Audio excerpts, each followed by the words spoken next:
ఇదిగోండి పులిహోర ఇది వేసుకుంటున్నాను. ఇదిగోండి ఇంకో కూడా వేసేసుకున్నాము. ఇదిగోండి చింతపండు పులుసు.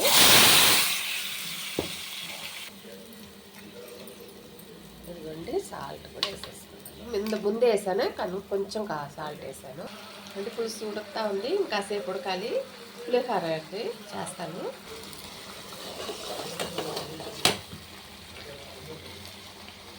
చూడండి పులిహోర కూర అయిపోయింది. స్టవ్ కట్టేస్తానండి. అన్నం ఆరిపోయింది, కూర కూడా ఆరిపోయిందండి. వేస్తున్నాను. వేసి కలిపేసుకోవాలి. ఇదిగోండి నేను పులిహోర కలిపాను.